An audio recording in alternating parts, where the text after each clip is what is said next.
Bonjour à tous et bienvenue. Il y a 4 ans encore, le Nîmes Olympique évolue en Ligue 1. Dans 2 mois, il débutera sa saison en National 2, la 4e division française. On assiste donc à l'une des pires dégringolades de l'histoire du football professionnel tricolore. On a vu le Gazlec il y a quelques années, mais une saison tronquée par le Covid et c'était couplé de problèmes financiers. On a eu Nancy qui était passé tout près de l'exploit de la Ligue 1 à la 4e division en quelques années, mais ils avaient été sauvés miraculeusement par des appels des NCG et le fait que d'autres clubs ont périclité. Mais là, ce qu'on voit à Nîmes, outre les descentes sportives successives, c'est un cas unique. C'est-à-dire qu'on a un club où le propriétaire est complètement absent, ne met même plus les pieds à Nîmes, mais se retrouve au centre de toutes les discussions en ville, à la mairie, dans les business, dans les bars, ou bientôt, évidemment, lors de la période des férias. On a donc un propriétaire en conflit avec la mairie, avec l'association, avec ses propres supporters, et qui a également des soucis vis-à-vis de l'ancien actionnariat, parce que visiblement il y aurait une bisbille sur la répartition des actions liée à une augmentation de capital. Dans le même temps, on a des gens qui sont intéressés pour acheter le club, mais c'est toujours le même flou artistique. Parce qu'au milieu, on a un stade qui a une date de péremption, et vous ne rêvez pas, on expliquera le stade des Antonins, qui à un moment donné ne pourra plus accueillir de match, qui a un agrément qui se terminera, parce qu'il était je crois sur un terrain municipal ou autre, donc en 2028 c'est fini, donc déjà dès 2027 il faut réfléchir, Nîmes ne pourra plus jouer là-dessus. Et cette histoire qu'on va le voir, c'est énormément d'ego, c'est la première raison de la chute du Nîmes Olympique, de petits intérêts, de la politique, de l'immobilier, et je pense que ça mérite d'être le plus diffusé possible pour rappeler une chose, lorsqu'un club va mal, le silence n'est jamais la bonne solution. On a fait plusieurs vidéos sur la chaîne depuis des années et des années, puisque en effet Nîmes à l'époque c'était une belle histoire. Cette montée en Ligue 1, la bande à Blacard, un club, voilà, quelque part emblématique du football français, de sa région, les Costières, les Crocos, enfin bref, c'est sympa, le centre de formation et tout. Sauf qu'il y avait déjà des petites alertes. On avait un propriétaire, donc Rania Saf, qui avait récupéré le club dans un moment très dur, on se rappelle, il y a eu quelques millions qui avaient été injectés, qui étaient nécessaires pour la survie du Nîmes Olympique, donc il y avait tous ces dépassés avec les gazos notamment, qui étaient au club. Enfin, c'était très compliqué. Puis il y a donc cette belle histoire qui surgit, et tout le monde dit c'est super, la Ligue 1, il y a une année exceptionnelle, c'est enthousiasmant. Sauf qu'il y avait déjà certains transferts, tu disais c'est pas normal, il y avait tout ce qu'on a pu voir, on avait parlé de Jérôme Arpinon, de Laurent Boissier, et tout cela, tout est documenté sur la chaîne. Et à l'époque, déjà, on se dit, mais attends, il y a quand même des choses un peu bizarres. C'est-à-dire qu'on essaie de minimiser tous les coûts. Mais pour vous rendre compte de ça, que Nîmes, à la base, c'est un club de formation. C'est un club qui a un ancrage local certain. C'est-à-dire que les maillots pour la réserve ou pour les jeunes, quand tu prends les anciens maillots, c'est-à-dire des dernières saisons, que tu vas coller le nouveau sponsor dessus, que les maillots sont dégueulasses et que tu les donnes à tes équipes de jeunes et à ta réserve, tu fais des économies de bout de chandelle comme ça, tu te dis bon, je parle même pas du nombre de salariés, on était en Ligue 1, il n'y avait même pas 10 salariés, et ces économies, elles étaient visiblement nécessaire pour le propriétaire, qui avait son but premier, le grand projet immobilier. Alors c'était le Nemosus, vous savez, la construction de ce nouveau stade, mais également d'un quartier, alors on parlait de restaurants, de bureaux, de pharmacies, d'EHPAD, enfin quelque chose qui créerait également de l'emploi, qui était donc important pour la municipalité, et donc Assaf disait qu'il allait ramener, qu'il allait financer ce projet avec justement des fonds privés, et sur le papier ça paraissait absolument incroyable. Et donc il y avait un véritable enthousiasme au niveau politique en disant c'est super, et dans le même temps on te répondait que Assaf avait compris l'évolution du business footballistique, comment le club aujourd'hui dans les années 2020-2030, ils allaient pouvoir générer de l'argent, des revenus. Donc quelque part sur le papier c'était super. Sauf qu'entre le projet initial et au fur et à mesure, il y a eu des changements. Déjà la capacité du stade, c'était plus 15 000, c'était 12 000. Le parking qui était gratuit finalement il est payant. Et là ça a commencé légèrement à gueuler. Surtout en fait on s'est rendu compte que le projet immobilier était peut-être trop grand. Et que surtout la holding qui allait être responsable de tout cela, c'était pas le Nîmes Olympique. C'était donc une holding liée à Rania Saf, au propriétaire du Nîmes Olympique. Mais qu'en gros le Nîmes Olympique n'allait avoir aucun actif. Si vous voulez, le Nîmes Olympique, il est détenu par Rania Saf. Mais tout ce côté donc immobilier, le stade, etc., ça n'allait pas appartenir au club, ça allait appartenir au propriétaire du club. Et donc il y avait une nuance. Et donc pour la mairie, ils disaient ouais, mais il faut quand même que le club il ait aussi des actifs. Parce que sinon, est-ce que c'est vraiment le bon projet et tout? Et puis surtout, on se disait que le projet était peut-être beaucoup trop gros, beaucoup trop ambitieux, il y avait beaucoup de changements aussi, il y avait ces soucis vis-à-vis de la holding, et également, en fait, on s'est rendu compte que le projet sportif, il était de plus en plus riqui, de plus en plus low cost. Ce qui a conduit à la descente progressive du Nîmes Olympique. On a eu un Blacard, je veux dire, héros du Nîmes Olympique. Il faut quand même rappeler le travail incroyable qu'il a fait, parce que on avait un club presque pas géré où il y avait beaucoup de soucis internes, tu fais jouer tel truc, enfin il y avait les jeux d'agents, on avait déjà expliqué tout ça. Lui, il a tenu bon, mais des fois, il disait, mais moi je demande des joueurs, mais on me dit que non, c'est pas possible, etc. Ce qui a conduit évidemment à une descente des crocos. Ensuite, il y a eu la Ligue 2, et là, en fait, c'était de plus en plus locaux. Je vous ai parlé des maillots, mais je pourrais parler de tellement de choses. L'état du centre d'entraînement qui était absolument indigne. Je veux dire, des fois, on nettoyait même pas. Enfin, il y a des prestataires qui commençaient à pas être payés. Enfin, Autant les salaires de tout le monde ont toujours été versés, mais il y avait des grosses, des factures qui n'étaient pas honorées. Et à un moment donné, vu la gestion inique, parce que réellement, hein, derrière la belle histoire, le club 1 était un petit peu à l'abandon et fonctionnait de briques et de braques. C'était littéralement un miracle. Sauf que personne n'a rien dit, parce qu'au début ça allait. En tout cas, il y avait des gens qu'on a récupérés, qui étaient des potentiels opposants, et qui après, non, mais Asaf c'est super. Et en fait, Asaf a tout polarisé. C'est-à-dire qu'à un moment donné, on lui a tout laissé faire. Et notamment, la décrépitude du centre de formation, des installations, de plus investir dans les besoins nécessaires du club, les besoins sportifs, mais également d'accompagnement à la performance, principalement pour les structures et les jeunes. Pour faire simple, on disait que le centre de formation, ça coûtait trop cher. Donc, on est allé à la fermeture de ce centre. Et c'est l'ironie, je préfère le dire tout de suite pour ne pas l'oublier. Là, le club, donc, qui est complètement descendu, va pouvoir tenir 1 an de plus en termes de finances, parce que c'est l'un des gamins du club, Nkei, qui joue pour l'équipe du Togo, qui a eu un gros transfert en MLS donc il y a quelques mois. Et forcément, en tant que club formateur, Nîmes a le droit au mécanisme de solidarité, et donc ça va permettre d'engranger suffisamment d'argent pour tenir une année de plus. Donc en fait, la survie aujourd'hui de Nîmes, elle passe par un gamin passé au centre qui aujourd'hui n'existe plus. Et donc, petit à petit, il s'est passé tout ça, mais en fait, personne ne disait rien quasiment. C'est-à-dire que ça s'est passé dans l'indifférence générale, aveuglé par le projet Nemosus, aveuglé par les quelques employés ci-là, aveuglé par les quelques accès que les uns et les autres ont obtenus, parce qu'au club, il y avait quand même plusieurs courants, c'était pas si évident. Alors évidemment, peut-être sur les réseaux, vous avez suivi un fan de Nîmes qui s'appelle Modrek, qui dénonçait toute cette gestion-là. Ça avait énormément gêné en interne, je peux vous le dire.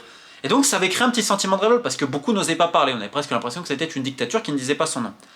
Et derrière, on a eu le collectif Sauvons le Nîmes Olympique, qui est une initiative de Corentin Carpentier. Quelqu'un qui, pour le coup, faisait l'unanimité en ville, qui essaie de ramener du lien et tout. Et à un moment donné, lorsque ce collectif obtient plus de 5000 signatures dans une pétition pour refuser le permis de construire, parce qu'en fait, tout le monde disait, c'est pas un projet pour le Nîmes Olympique, c'est un projet pour Rani Assaf. Et donc, il fallait distinguer les deux. Et bien là, à un moment donné, la mairie a vu, oulala, attention, là on parle de plus de 5000 électeurs potentiellement, on rappelle qu'il y aura d'ailleurs des élections bientôt en 2026, on aura le temps d'en reparler. Et là, qu'on a vu en fait le poids du football et des fans quand ils se réunissent.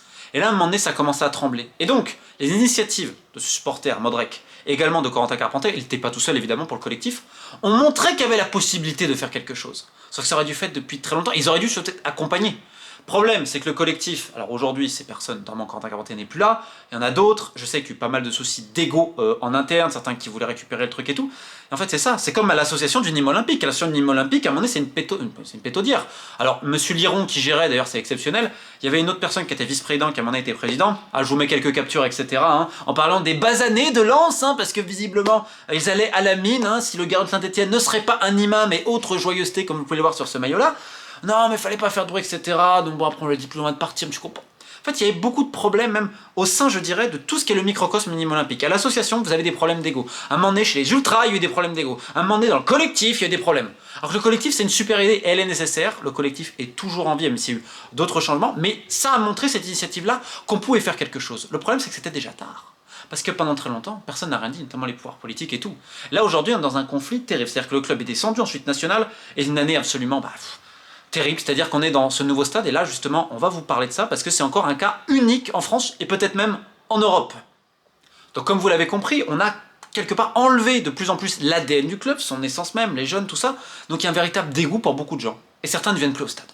En plus, les Costières ont été abandonnés. On a créé le stade des Antonins, qui devait être un stade provisoire, en attendant la livraison de Nemosus, de ce quartier et du stade. Donc Rani Assaf s'est débrouillé pour construire, je crois que ça a valu entre 7 et 10 millions, si je dis pas de bêtises, le stade des Antonins, qui a une capacité de 8000 personnes. Sauf que, alors, j'ai pas tout le détail technique, mais en gros, je crois que c'est sur un terrain municipal, ils ont un agrément jusqu'en 2028 ou 2027, ce qui fait qu'après, tu pourras plus accueillir de matchs là-dessus, ce n'est plus possible. Or, le projet immobilier, finalement, capote. C'est-à-dire qu'il n'y a pas de possibilité de le faire. Donc c'est-à-dire que tu as créé ce stade-là. Pourquoi? Tu as créé un stade provisoire en attendant d'aller dans l'autre que tu vas construire. Mais finalement, on te dit non. Tout le projet, là, le quartier, le stade, c'est fini. D'ailleurs, il y a eu la bisbille et la rupture avec la mairie. Ah, d'un côté, on te dit, ah ça va te dire, mais attendez, j'apportais les fonds, etc., c'est pas normal et tout. De l'autre côté, la mairie, en fait, à un moment donné, a vu qu'il y avait une grande populaire, etc., en disant, mais ça va rien rapporter au Nîmes Olympique, ça va rapporter à un privé, etc. Enfin bref. Il y a eu une incompréhension, personne à un moment donné s'est mis à table. Parce qu'en fait, le gros problème aussi dans ce club-là et autour, et notamment de Rani Assaf, c'est la communication. C'est-à-dire qu'il n'y en a pas. Et plus les années passèrent, plus la personne était quelque part isolée, même si de loin elle arrivait des fois à prendre des décisions comme elle voulait, on câblait les sols.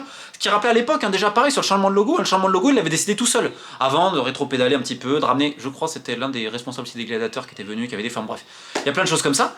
Donc dans tous les cas, on a quelqu'un qui est de plus en plus isolé, qui n'est même pas aux réunions de la Ligue, et qui laisse en effet le club en jachère presque à l'abandon. Et au moment où son projet immobilier en fait ne passe pas, il ne met plus un sou dans le club, et le club doit vivre, entre guillemets, de ce qu'il a.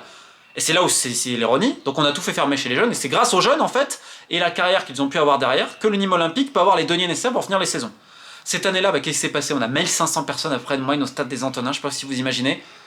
Finalement descente, le club s'est quand même battu jusqu'au bout honnêtement, les joueurs ils jouaient pas si mal que ça, sauf que vous avez un effectif très court, vous avez des moyens plus que low cost, donc c'est très dur aujourd'hui d'aller tirer sur le coach Adil Armache ou le directeur sportif Sébastien Larcier. Parce qu'ils ont fait avec ce qu'ils pouvaient, c'est eux qui se prenaient tout en première ligne, et il y en a qui vont dire ouais mais si tu vas avec Assaf aujourd'hui t'es traite, parce qu'aujourd'hui il y a vraiment une rupture totale avec les supporters et ça fait avancer personne. À un moment donné, peut-être qu'il fallait se réveiller avant, quand déjà il y avait des petites alertes mais que personne ne voyait rien pour ses petits intérêts, ou parce qu'on est en Ligue 1 ou que sais-je encore. Il y avait déjà des problèmes à l'époque, des gros problèmes. C'est pour ça que je dis, le silence n'est jamais une solution, même quand ça va bien. Surtout quand ça va bien. Parce que justement, c'est comme une maladie. Vous la laissez, à un moment donné c'est généralisé. Le Nîmes Olympique c'est exactement ça, et principalement à cause d'histoires d'ego. Donc cette année-là, forcément, donc descente, tristesse évidemment, donc tu arrives en National 2. Le problème c'est que tu sais pas ce qui va se passer avec le stade, parce qu'il a une durée de vie, péremption. D'un côté on dit la mairie peut-être elle veut remettre les costières etc qui ont été abandonnées, sachant que la mairie avait aussi fait une halle des sports pour les autres sports, enfin bref, c'est vraiment une chialite. T'as les élections en 2026 et on se dit qu'est-ce que Rania ça va faire, parce que je vous le dis, il est jamais là mais tout le monde parle de lui, c'est quand même un certain paradoxe. Tu sais pas quel sera l'effectif, tu sais que tu vas jouer en N2 mais tu sais ni avec qui ni comment. C'est-à-dire c'est le flou artistique d'un club qui à 4 ans était encore en Ligue 1. Donc maintenant la question, quel est l'avenir? Parce qu'on se rend compte que là Rania Assaf et Nîmes c'est fini. Alors vous allez me dire, mais est-ce qu'il y a une potentielle revente qui est possible? On a entendu notamment un groupe potentiellement marseillais. Alors ce groupe marseillais, représenté notamment par l'avocat M. Grimaldi, je ne dis pas de bêtises, il y a eu des pourparlers, mais c'est très dur. Il y a très dur pour plusieurs raisons. Déjà, le club de Nîmes a une dette vis-à-vis de Rania Assaf, je crois d'1,5 million. Mais surtout, c'est l'ironie, le stade des Antonins, donc c'est Rania Assaf qu'on est propriétaire. Il le loue à la SASP de Nîmes, c'est-à-dire que le propriétaire de Nîmes loue le stade à son propre club. Et donc son club doit payer à son propriétaire le droit d'utiliser le stade des Antonins. Parce que le stade des Antonins, au final, financièrement, t'en fais quoi? Qu'est-ce que tu fais de ce stade? Et c'est-à-dire que si tu rachètes le club, tu fais quoi de ça? Parce que tu sais qu'il a une date, après c'est fini. Donc tu retournes au Costières, qu'est-ce qui se passe avec la mairie et tout. Et à un moment donné, Rania Assaf, il veut, je pense, limiter la casse, de ce que j'ai cru comprendre, mais c'est quelqu'un encore de très mystérieux sur ses intentions, très absent comme je l'ai dit, c'est même dur de l'avoir.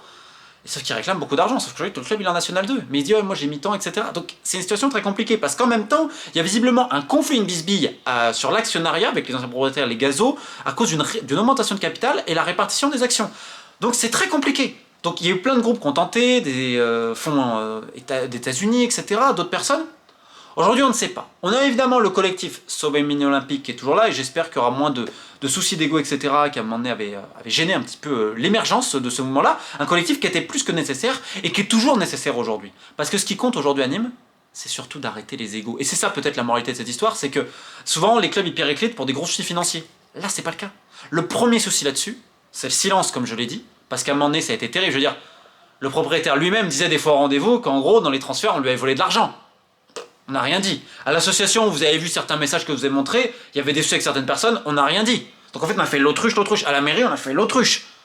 L'autruche, c'est jamais la bonne solution. Le silence permet l'impunité et les dérives dans les clubs de football. Et donc on se demande s'il y a réellement une solution pour un club emblématique du football français. Donc pour tous les amoureux des crocos, mes pensées, parce que réellement, le Nîmes Olympique mérite mieux que ces dernières années. Keep the faith.